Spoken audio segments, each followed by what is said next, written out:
Hey, what's going on, everybody? Welcome back to Screen Sanctum live stream. Hope everyone's doing good on this Friday. I'm pretty tired. Pretty tired. I went to a really late showing. Well, not really late. It was 10:30, but I got home at like 1:30. Mm. Then I had work in the morning. I mean, I didn't get bad sleep, but it was worth it. There's nothing like seeing a good Marvel movie on opening weekend, and especially opening Thursday. Um, I kind of wanted to, I was debating whether to do a live stream or a recorded video to get my thoughts out. And I chose live because I could just talk and ramble rather than putting together really a script for a video, which I'm not great at anyway. And I just wanted to like talk about this as before I forgot stuff. I've only seen it once. And then I thought maybe I should see it a second time, but I don't know. If anyone is watching now or if anyone actually sees this later on, feel free to ask me questions or correct me if I'm asking questions. Mm.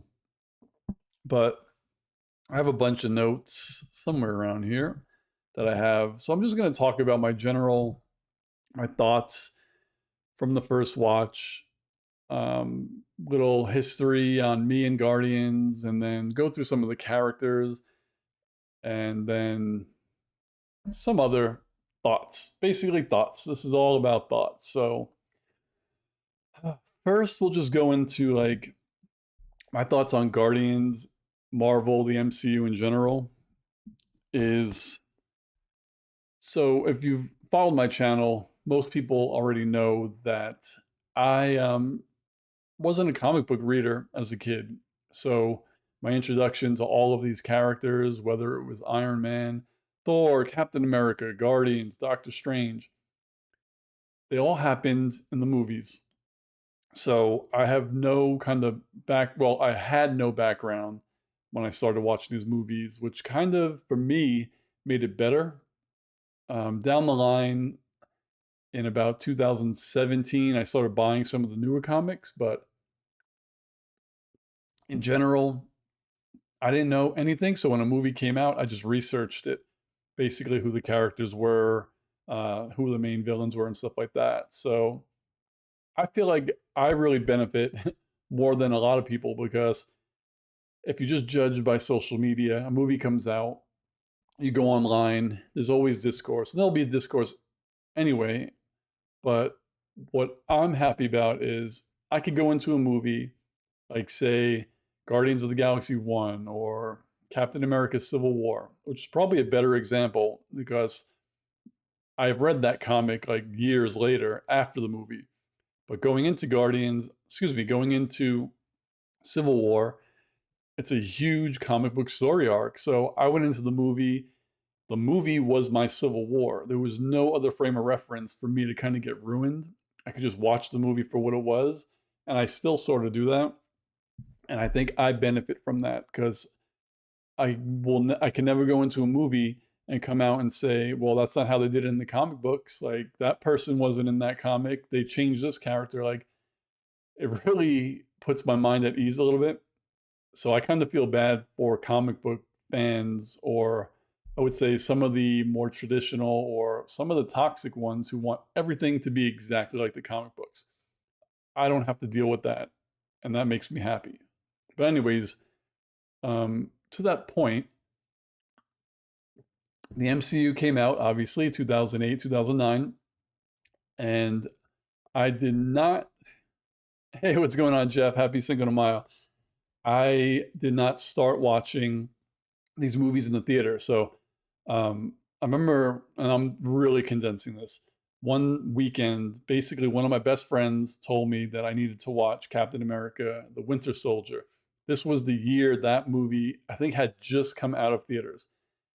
And I remember he said, "You'll never guess who the Winter Soldier is." And I didn't know who it was in general, so I watched it at home before streaming, and we don't have to get into that how I watched it, but I really loved it. So I loved the Winter Soldier, and I was like, okay, so what else should I watch? I watched Avengers. So the first two movies I watched it was 2014, Winter Soldier, Avengers, and I was like, wow, this is pretty cool. And then he said, everything connects. So I went back, and in Friday, Saturday, and Sunday of that weekend, I watched at home from Iron Man, Incredible Hulk, all the way up to Winter Soldier. And I rewatched Winter Soldier and Avengers again in order. So the first movie that my best friend took me to see in the MCU was Guardians of the Galaxy, the first one. So I kind of have a little bond here with this franchise because it was the first movie I saw. And I didn't know what a Guardian of the Galaxy was. I don't think more than 50% of the people knew what a Guardian of the Galaxy was, besides hardcore comic book readers.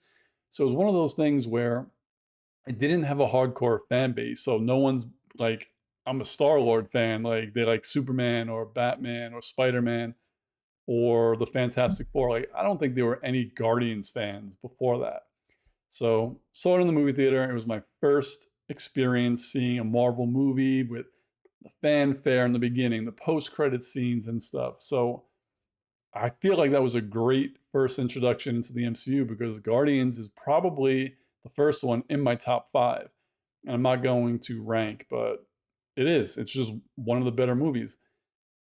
So watching 2 and now watching volume 3 and it being over, it's kind of sad for me because it's like my origin story of the MCU is done. So that's why these movies, the Guardians, were extra special for me in general. Even though my favorite character and my favorite movie is Doctor Strange, this trilogy is like my trilogy, kind of. So, anyways, my thoughts are this movie was probably, in my opinion, either 1 or 2 of the best movies that have come out so far. And again, my favorite movies don't mean they're the best movies. The movie, like if you told me pick an MCU movie right now, I have to go watch it, it's always going to be Age of Ultron. Like that is my most rewatchable MCU movie. It's not my favorite movie and it's not the best movie, but it's my most rewatchable.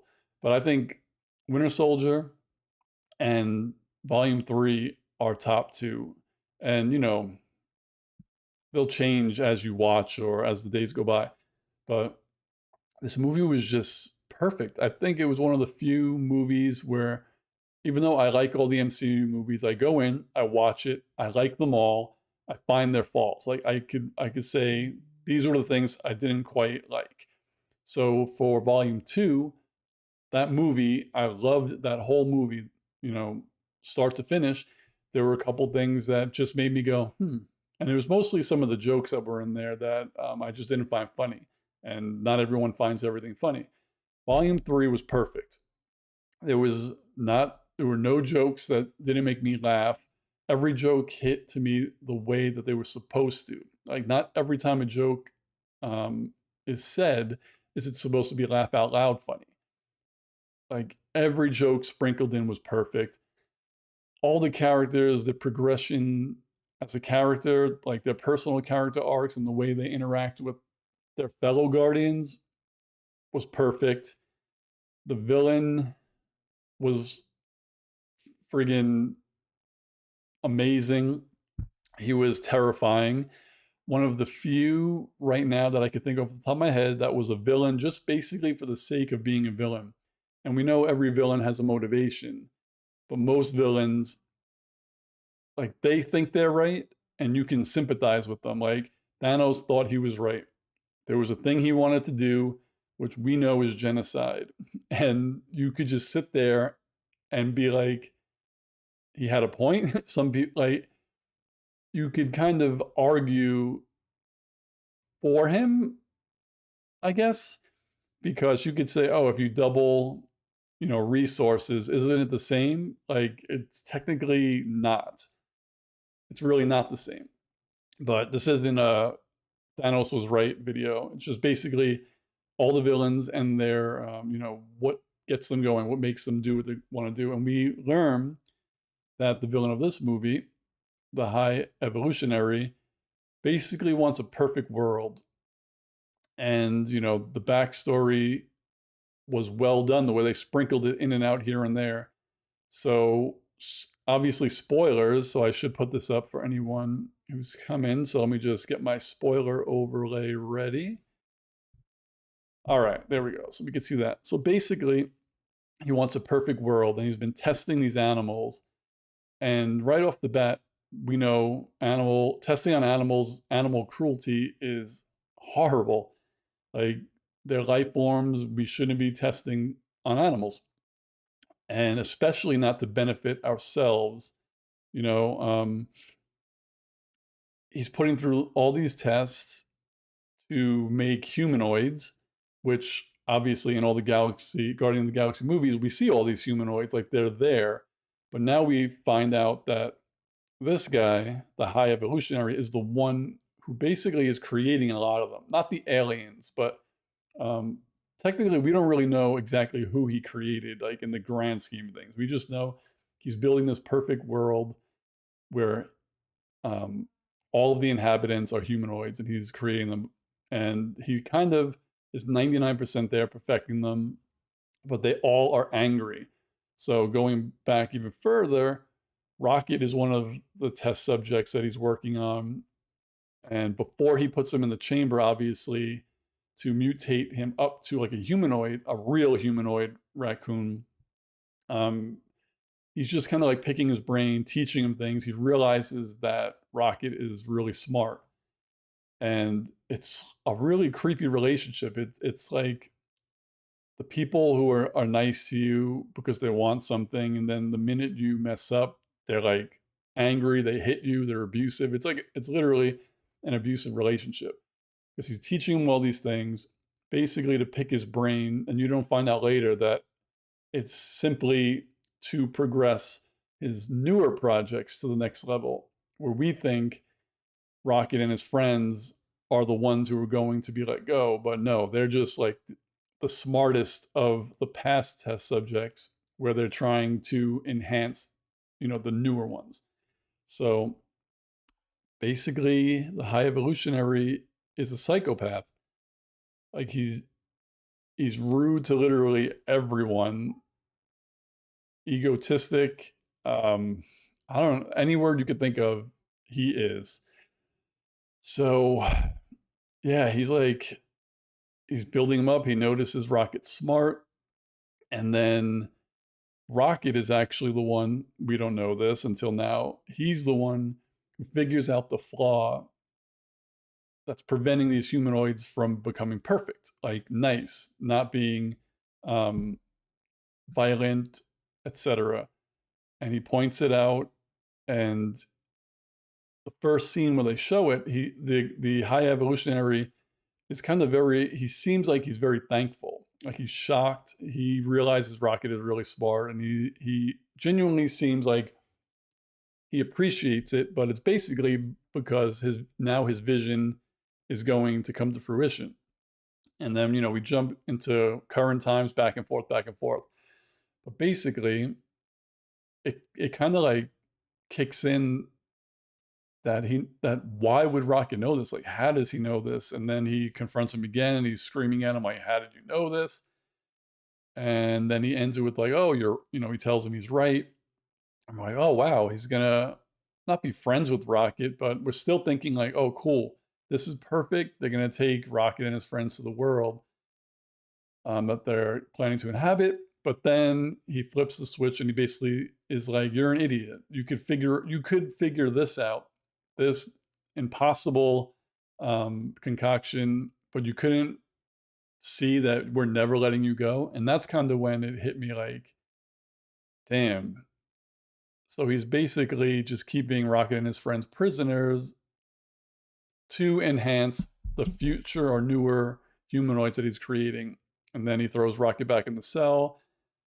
And it was kind of cool that you get to see how scrappy he is, because Rocket is like hoarding these pieces to make an escape card. He gets out, and then the High Evolutionary basically is about, well, he doesn't want to kill Rocket because he wants to study his brain, but there's a shootout, and he kills Rocket's three best friends, which was heartbreaking to see them because it was so cute seeing them interact. And in the back of my mind, I was like, well, we've never seen them again. So we know that they probably die or they get left on the ship, but I wasn't expecting to see it. They showed that, and the High Evolutionary really did not care. And we see Rocket basically jump on him and mutilate his face, but we don't see his face there. We just see him like punching him and scratching him when he gets off. But the freaking High Evolutionary was probably one of the most psychotic villains we've got. And then basically, like, shit. We have Peter Quill at the beginning. He's still depressed over Gamora. They have to kind of like, he's drunk. They have to help him out, get him sober, etc. And then Adam Warlock flies in because apparently the Sovereign was also created by the High Evolutionary. And the High Evolutionary wanted Rocket back. So he went to the Sovereign. Adam Warlock was birthed, so they tasked Adam Warlock with coming to get Rocket, and there's obviously a huge fight, and Rocket gets hurt, and he's about to die. Adam Warlock was actually pretty cool. He wasn't like peak Adam Warlock, but they explained it in the beginning that because of this task of getting Rocket back, they were forced to take Warlock out of the cocoon too early. So basically, he's a grown man with a child's mind. So that's the gist of Adam Warlock. Yeah, then we got the whole thing of trying to get Rocket from not dying because basically there's a code on his heart. Like there's nothing they can do to operate on him. They need to find a code to help him or else he's going to die. So the main plot is basically going to find this code to save him, all while there are multiple people trying to get Rocket. Let me just pull up my notes real fast. I just want to go through. I'm not trying to do a synopsis of the whole movie, but I'm trying to give like just the basic gist and the backstory of the villain and kind of the plot. It's basically everyone wants Rocket. The Guardians want him to live. Adam Warlock wants to get Rocket because if the Sovereign are the ones to bring Rocket to the High Evolutionary, then he's going to spare the Sovereign. But if they don't, then he's going to kill them all. And then the High Evolutionary has his own goons that are also trying to get Rocket. So it's like everyone's fighting. People are fighting to get Rocket, and the Guardians are fighting to get Rocket safe to have him survive. So now I'll just go through some of the characters and how I felt about them and their arcs and the gist of the whole trilogy. And it's in no particular order. So Star-Lord, I'll just start at the top. And I don't want this video to go like 3 hours long. So they're just brief. Star-Lord, his arc was perfect. We see how he starts off very arrogant. He's the leader of the Guardians. He's, you know, a single guy just banging around the galaxy, meets Gamora. They obviously don't hit it off at first. Guardians 2 comes out and they build this relationship. And then Infinity War, unfortunately, she gets sacrificed for the Soul Stone. And then that brings Peter Quill into this depression state. So in this movie, like I said, he starts off depressed, and they when they go to try to search for this code for Rocket, he doesn't know that Nebula is talking to past Gamora for help. So that's how Gamora is in this movie. When they go meet up, the Ravagers kind of take over their ship, and now we see Gamora's working with the Ravagers. And this is like peak any guy almost, is like when we have a breakup, and this is a loss, it's different, but it's kind of like a breakup. We tell ourselves all these things in our heads that we still have a chance, you know, and we're always like, oh, remember how things used to be. Well, this Gamora doesn't remember how things used to be because it's not the same Gamora. But Peter Quill is trying so hard to like kind of jog her memory and rekindle a love that's not there from the beginning of the movie to the middle of the movie. But then towards the end, you kind of see it almost shift where Peter just wants now Gamora to recognize the family that all the Guardians were. And by the end of the movie, it does happen. So Star-Lord's arc, oversimplified, was perfect, and I think it worked perfectly. It took 9 years, to complete it, which is good. Like, it would have been crazy if Gamora would got sacrificed and then he saw past Gamora and she was like, okay, let's do this, and they live happily ever after. That's not how it works. Then we'll go to Gamora. I kind of talked about her already.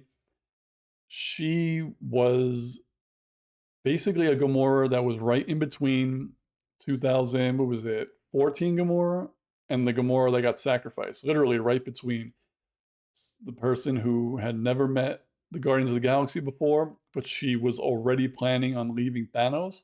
So this is kind of a cool story about like a what if Gamora never met the Guardians, kind of, or what if Gamora became a Ravager, because that's what happened. She left with the Ravagers. So at the end of Endgame, when she walks away, and then Star-Lord's looking for her, like, well, where'd Gamora go? She ended up with the Ravagers, which is actually perfect for that arc for her, because she is a killing machine, but she's not. She doesn't have that mindset of Thanos, and earlier in her life she was aligned with it, but now she's not. But she's still not that good, super good person like current Gamora was, who probably would not have joined the Ravagers. And it was cool to me that they didn't do the love story here. They avoided that, and they weren't like, oh, eventually Gamora will be like, oh, you are a great guy, let's get together. Like, that's something I didn't want to see, and it did not happen, even though they kind of teased at the end that they would when she's going through Star-Lord stuff. And when that happened, I was like, please don't do this. That would have been the one thing I would have had fault with, but they didn't do it, so I was very happy. Nebula, another great arc. She, like Gamora, daughter of Thanos, but when Gamora was kind of done with that and trying to plan her escape, Nebula wasn't there yet. And we see her entire arc. Like, it takes a lot for her to become a Guardian or good, because the entire first Guardians of the Galaxy, like, she doesn't join the Guardians. And then, it takes a while there. She goes with them off in Volume 2 a little bit. It's just so odd to see her, because since she's a machine, and this is just my theory, is I feel like she can be happy, because she was a human or a humanoid before, so I believe she has a brain, right? Even though she's mostly mechanical, but I feel like it's still ingrained in her that she's kind of like a killing machine, even though she's more on the side of the Guardians and she considers herself a Guardian. Um, and I believe she feels like they're family, but there's this thing where I don't think she feels like she's better than everyone. She's just really hard on everyone, because she has a perception of what a person should be, or what they should be, or what they should contribute. Like, she thinks Drax should be doing this, right? Drax, this is your job. Mantis, this is your job. And when they don't do that well, she gets frustrated. And I'll talk more about the end. Well, I can talk about it now.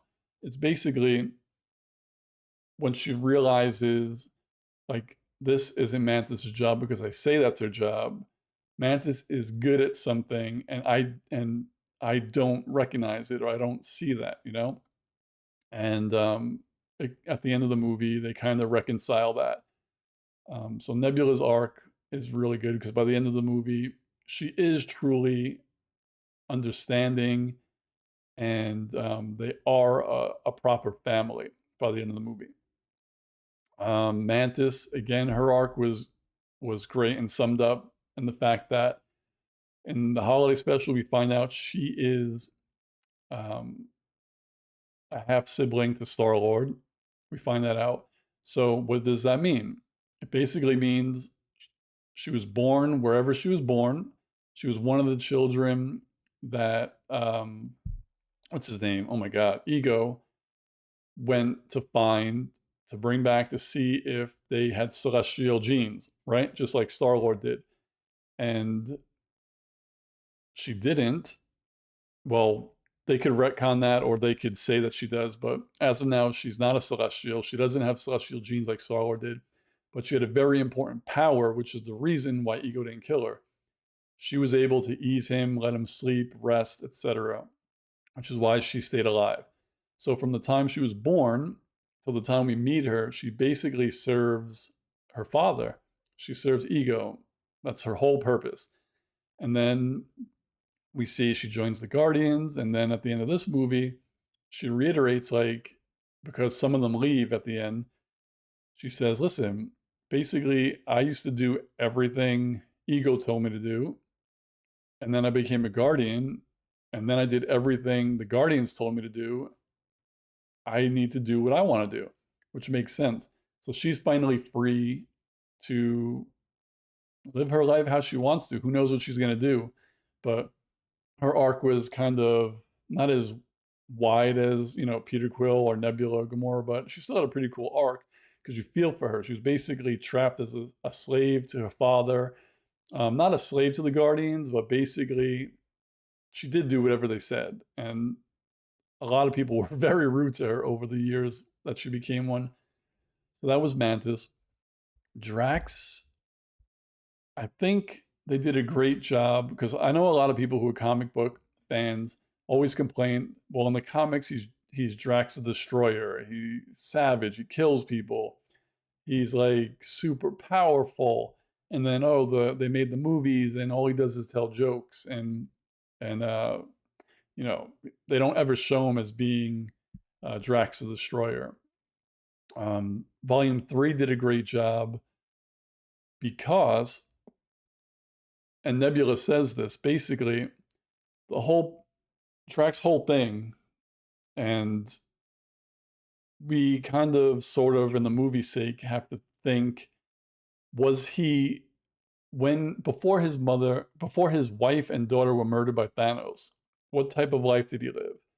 Like, he was Drax the Destroyer, but was he just a rageful person who was very violent and was just a killing machine before?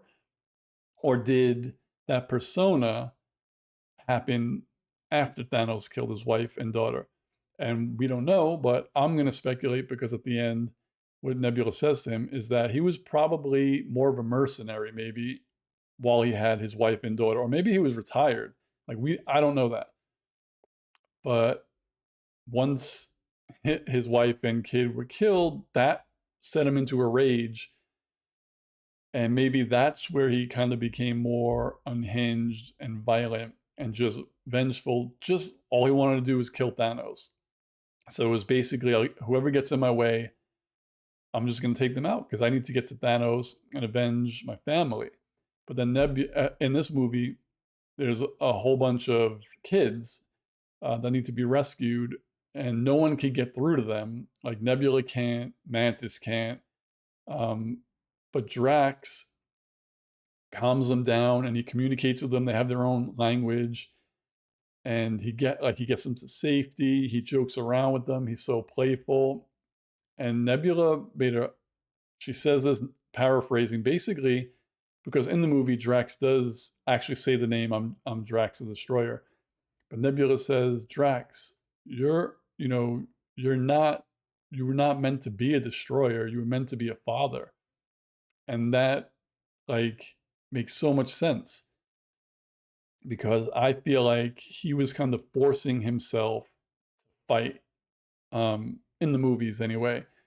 Whereas he's better served being this, gentle person, like helping people rather than killing people, even though I'm sure he was murdering people before his wife. But it was really a sweet moment for Drax because it kind of, like I said, answered all the questions of why he was the way he was.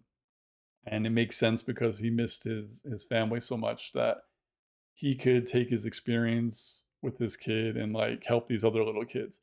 And at the end, that's what he wants to do when they save them, is basically take care of them on in Nowhere. Um, we have Groot. Obviously, his arc is a little different than everyone else's since he can never really die or, I mean, get hurt. But in this one, he starts off as like the swole Groot, like he was in the holiday special. Um, and then basically he gets his ass handed to him by Adam Warlock, who basically rips his head off. So it's Groot's head with these little legs, and he sprouts. And I don't know how much time passes, but he gets like really big fast. Like he turns back into Swole Groot in like the next scene. So I don't know how much time passes. Um, but at the end of the movie, in the first post-credit scene, he's fucking huge. Like I know 2 or 3 years ago, I think Vin Diesel was like, "You're gonna see Alpha Groot," and then he had to retract his statement, and we were like, "Oh, he doesn't know what he's talking about." We got Alpha Groot. He was like 15 feet tall, gigantic. Kraglin, cool character. Um, Loyal Ravager, loyal to Yandu. Yandu passed the arrow on to him. It looked in the post-credit scene of Volume 2, we saw him playing with it. He didn't really know how to use it, and it was played for laughs. But in this one, he's still learning. In the beginning, he really can't control it. And he's not one of the Guardians that originally goes on the mission. He's tasked to stay there and watch the planet. Um, but by the end, he kind of, well, spoilers obviously, when they call on him to help, and then the main battle happens and it spills over, he kind of has to have this moment of reflection and just breathe. And we do see Yandu there, in the distance looking at Kraglin. And I forgot what he says, but he's basically like, you just have to concentrate. And at that moment, Kraglin perfects using the arrow and he kills a bunch of people, which is kind of cool to see that happen because Kraglin is a pretty cool secondary character.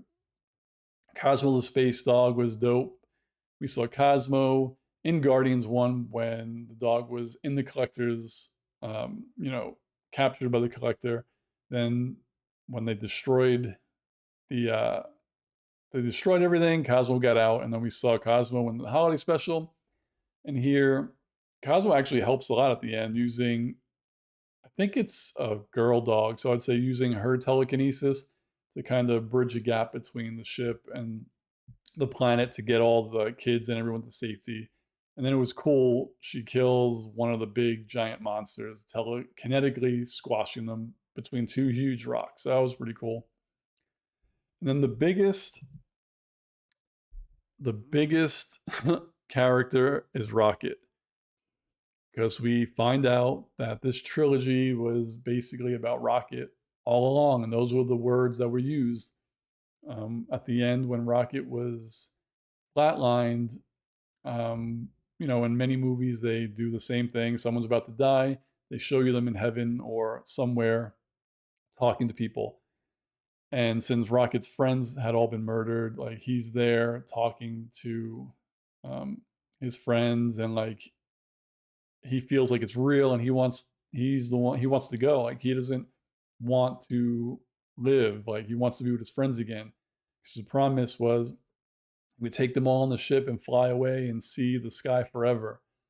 And so, yeah, basically, he's like, can I come? Meaning, can I die in peace and be with you all? Like, I want to come. She's like, yes, you could come. And then you see him walking towards, and you're like, damn, is this how they're going to kill Rocket? Like, have him out of commission the whole movie, basically, where everyone's trying to save his life, and he just dies. So when he starts walking, Lila, the little otter, his friend, basically touches him and says like, "Can I come?" She says yes. He walks. She touches him and she says, "But not yet." I think she says, "Your story's not over. This was about you all along." I don't cry, but God, man, people must have been bawling their eyes out at that moment. And then, his heart kicks back in and he survives, and it was a really touching moment. But it was basically said what most of us knew is these movies were about Rocket. I mean, it's about the family, but it all led up to like Rocket's backstory. And we find out why he's so angry all the time because he was like more than tortured. Like Nebula even says she was like, he was treated worse than Thanos treated her. And that's like crazy to hear Nebula say. So we find out, why he was so angry, all the testing, like basically they disassembled his brain, like when he was a little like baby raccoon, you could see that they opened him up and they were like testing, and he has the gears and stuff on his chest and in his back. He wasn't as mutilated as his friends because they had like metal arms. One had metal over their mouth. One of them was like in a wheelchair. Rocket basically still had all of his limbs, and I only think it was because he was the most useful. And it was really sad to see that.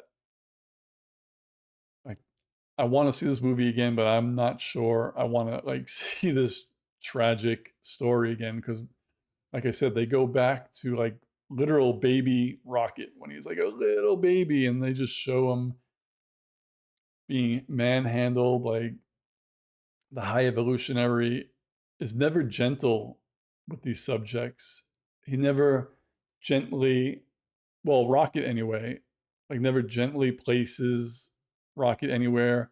It's always like grabbing him by his head. Even when he talks to him close, he like puts his whole hand over his head and you feel like he's going to squish his head. You just feel so bad.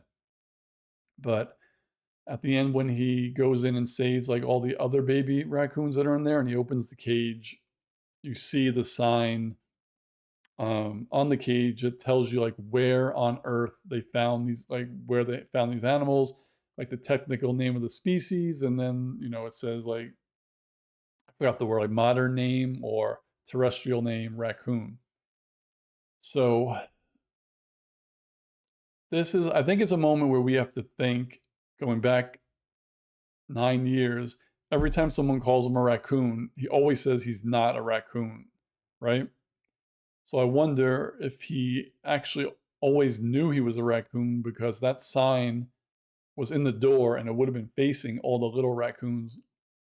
So maybe it was like a metaphor for him, like I was a raccoon when before I started being tortured, but I'm not a raccoon anymore.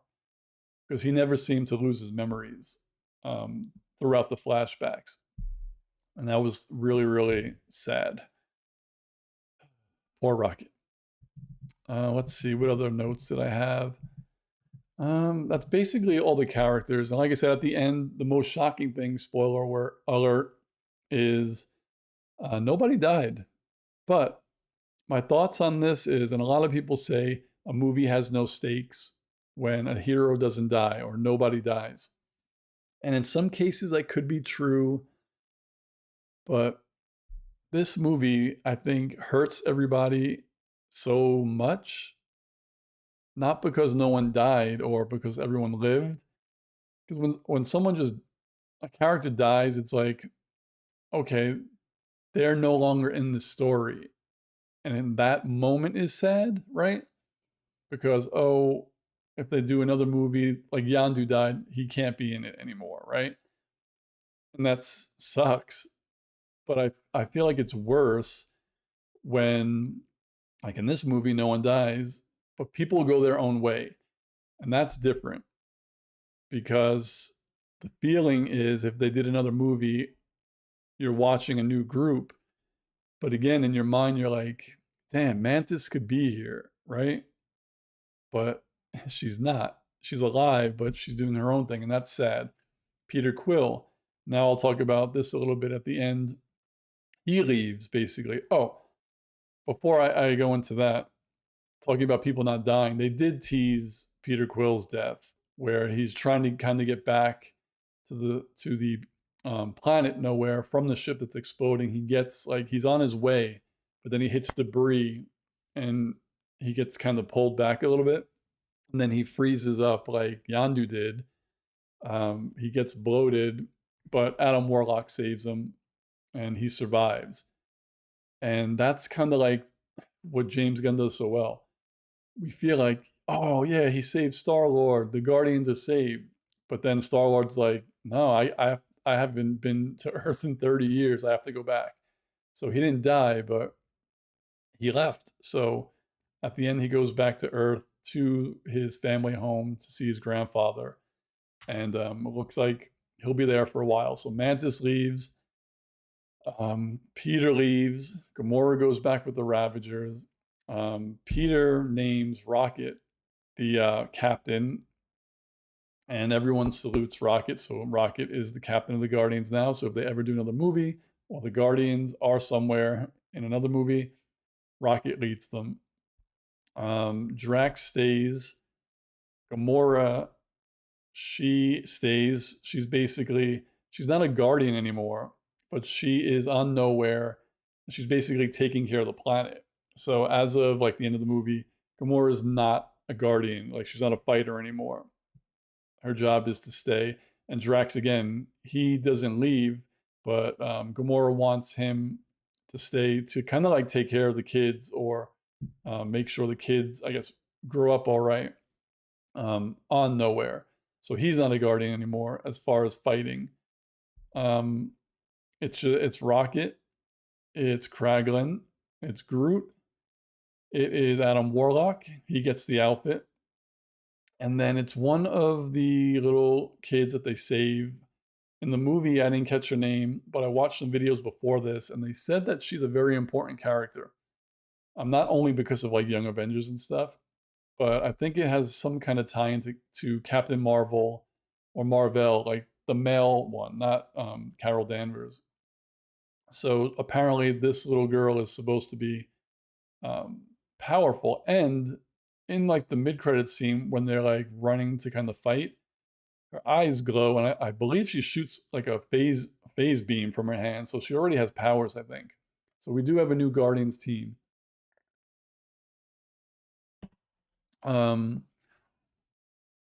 Post-credit scene, the first one again is Star-Lord with his grandfather. They're talking, which is kind of cool to see him back on Earth.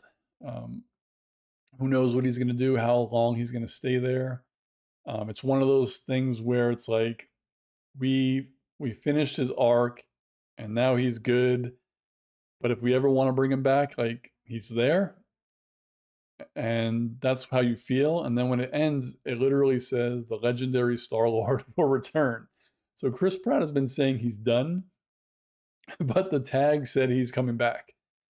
So I highly doubt they would have put that tag at the end if Star-Lord was not returning. So there's that. 1 second. I just want to check my connection. Still looks good. I look like I'm on a delay or something. I hope I'm not. Anyway, and then what I described with the New Guardians was simply the second post-credit scene where they're all protecting some people. And it was kind of a cool analogy because the ones that are attacking the village of the people who can't defend themselves are animals, like Rocket is. And the little girl basically says, like, is this right? You know, we just freed a whole bunch of kids and you were like, you're an animal and you were tested on and treated poorly. Like, do we really want to kill the... And Rocket was like these people can't defend themselves. Like, yeah, they are animals, but they're going to kill these people. So you have to kind of do what you got to do. And then that was it. There was no third post credits, and it didn't say anything like Adam Warlock will be back or Rocket will be back. But we know that they probably will, especially Adam Warlock. The question is, where is he going to show up?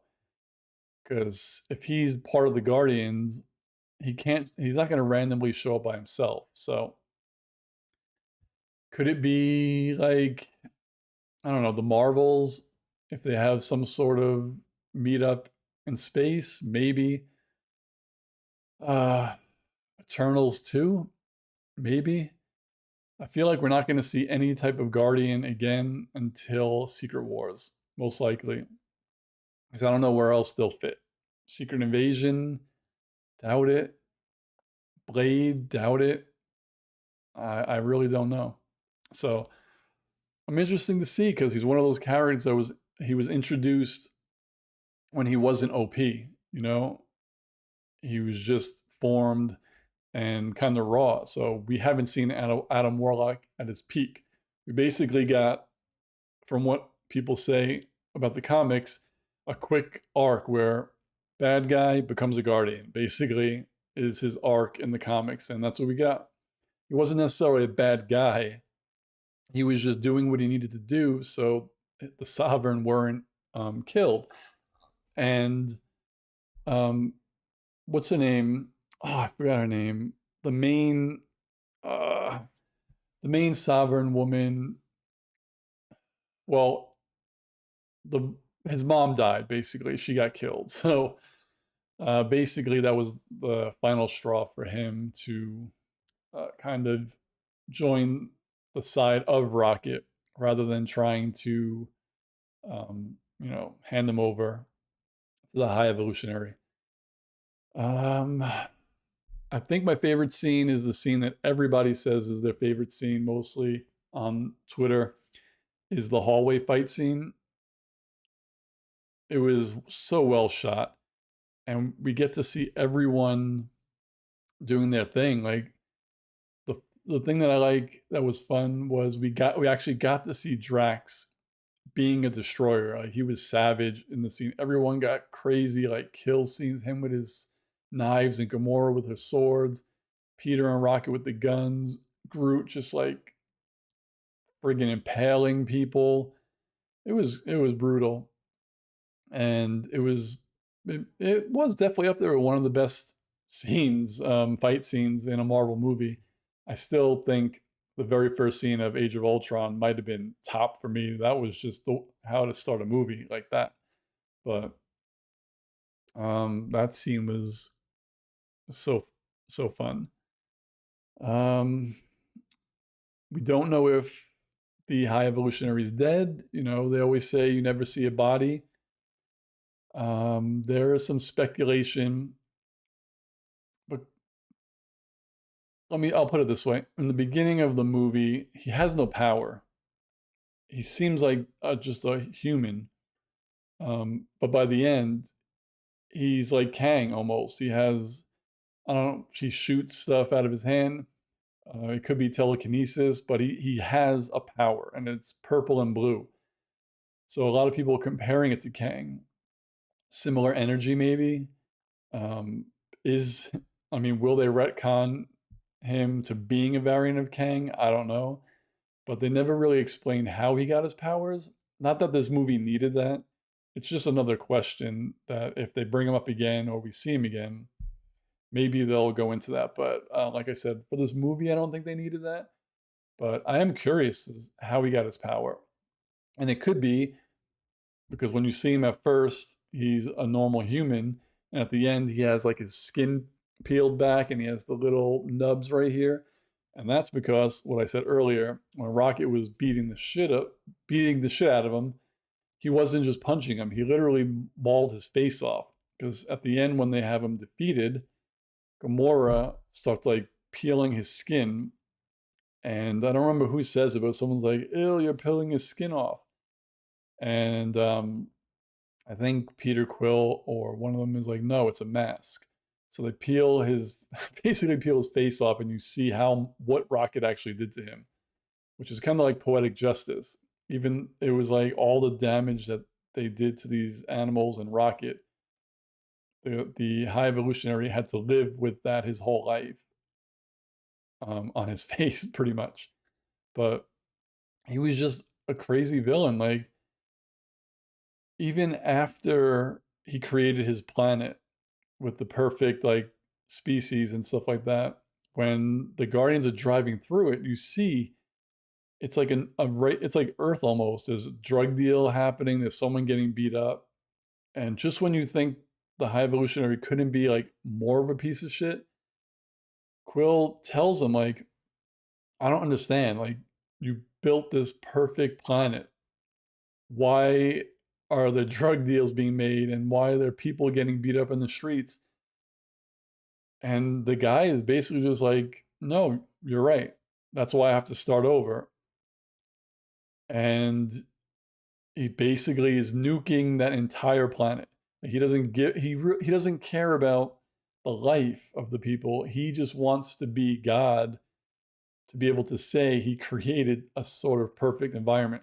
He was just going to destroy the whole planet, kill everyone that he created, rather than, and I'm not siding with him, but it's kind of like, you could either, if you're already going to kill everybody, you could just like, and I'm thinking as a villain, not as me sympathizing. You could just kill the ones that aren't up to par. There was literally a handful of them, and keep the perfect ones there. But in his mind, he's like, we have some that are just, not working out. That means everyone on this planet has the probability of just not working out. So let's fucking destroy it, kill them all, and just do it again. But he wouldn't have been able to do it without Rocket, because he definitely would have needed to probably literally take his brain out of his skull. So this is kind of my rant on this movie. Again, why I wanted to do it live, because I don't have, I just wanted to just get everything on my brain out on a live stream. I was hoping there'd be more people. I don't think anyone's watching. I thought maybe I'd get some questions, but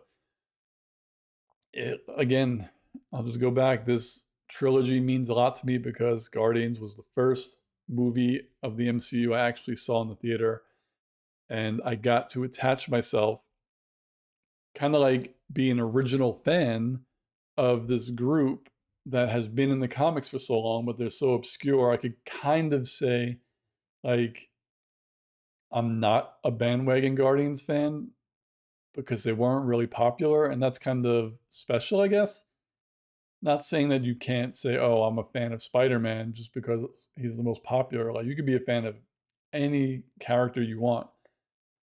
But this one is just special to me because no one really thought anything about them when it was announced.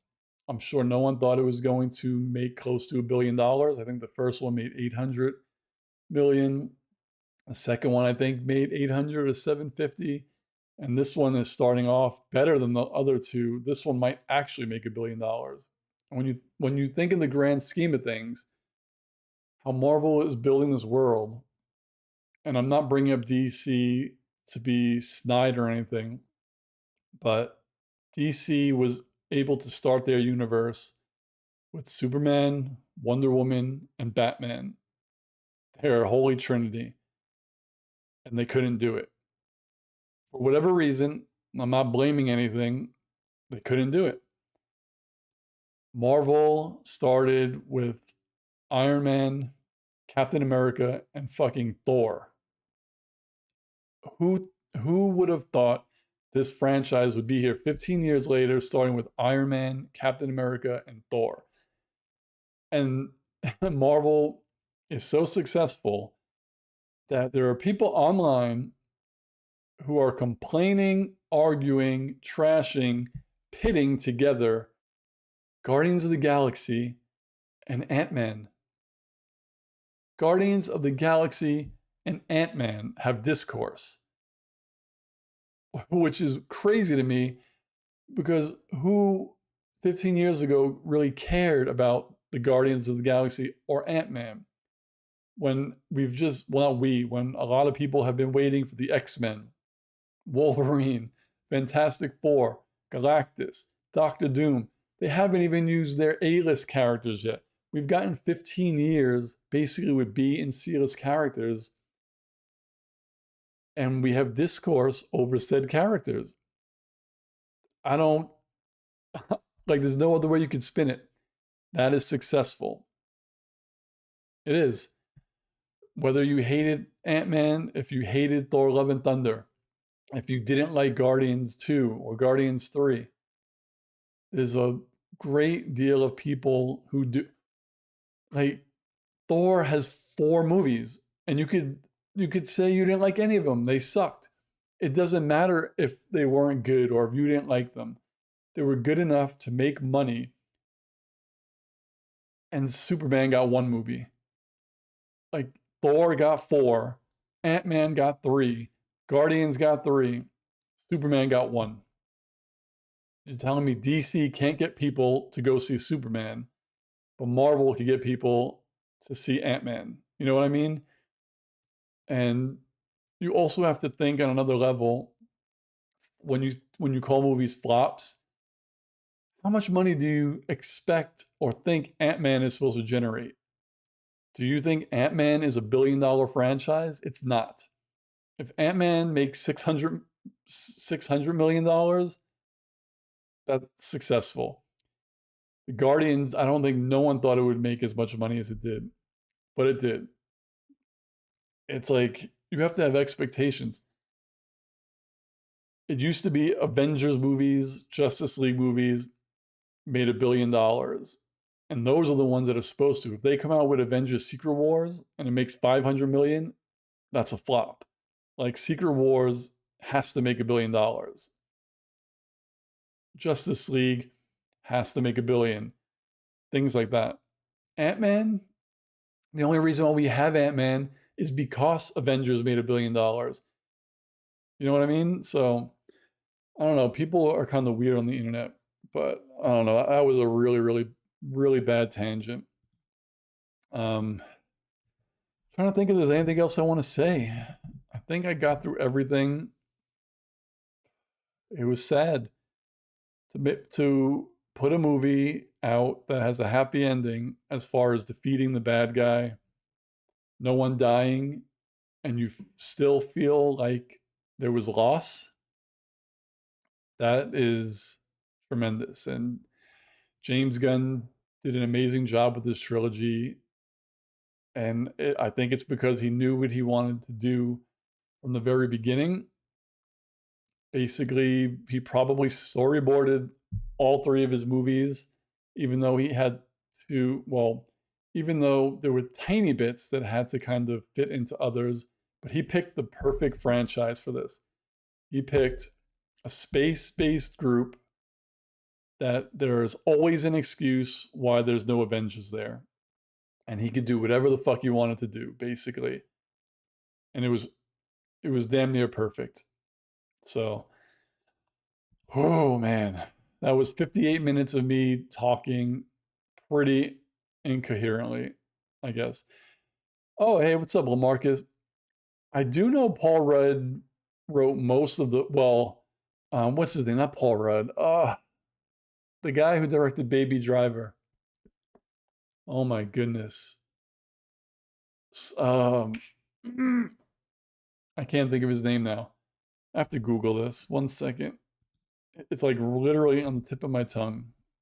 Baby Driver direct. Edgar Wright. Yes, I remember Edgar Wright was originally supposed to write and direct it, and something happened. So they used most of his ideas and scripts, and Paul Rudd wrote. And then the second one and third one, Paul Rudd wrote both of those, which I don't know. I don't know why people hate these movies. Like, Ant-Man is probably one of my favorite trilogies as well. The only issue that I have with the third one, and it's not an issue with the movie that we got, the issue is with me, is that I loved Ant-Man being with his family and friends. That aspect I loved so much. Like, protecting his kid, low level, street level, and then Michael Pena and T.I. and them. Like, it was so funny and well done that the third one, I would have personally liked it better if it wasn't in the quantum realm, but I understand why it had to be there. So when I watch that movie, I can't hate it for what it's not for me. I have to watch it for what it is. And it was fun. It was Ant-Man. It was an Ant-Man movie. Like, it was hilarious and it was enjoyable and fun. And that's all I got to say. But I have to get got to get back to work. I got to get some food. There's a whole bunch of stuff I got to do today. It's Friday. It's Cinco de Mayo. Want to get some drinks. Want to eat a lot of food. So, um, I will thank you, Jeff. Thank you, Lamarcus. And hopefully, if you see this after it's live, just leave any thoughts down because I really want to talk about this, even if it's in text form. And maybe I could put all these thoughts together on paper and put out like a 15 to 20-minute condensed version. But anyways, thank everyone who stumbled onto this live stream. I'm going to have a new video up later today. I watched Toast of Tinseltown again. Funny show with Matt Berry, and I enjoy it, so I'm going to throw it up. But I'll definitely have my community video up on Monday, like always, and Atlanta will be up on Wednesday. And that's all I have. So thank you again. Enjoy your Friday. Have a great weekend. And I'll see you all on the next video. Peace, guys.